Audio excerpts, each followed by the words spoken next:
Since the United Nations General Assembly designated April 2nd as World Autism Awareness Day in 2007, efforts to promote the rights and freedoms of autistic individuals have been ongoing.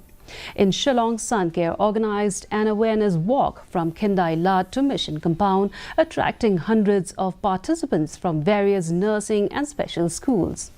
Led by Dr. Dida Kongla, a consultant psychiatrist, the walk shed light on the pressing concerns surrounding autism in Meghalaya. With 350 patients per 1 lakh population, the lack of diagnostic centers remains a significant challenge. Despite the increasing number of specialists, the accessibility of diagnostic services remains limited. Dr. Kongla emphasized the urgent need for autism centers in every district of the state.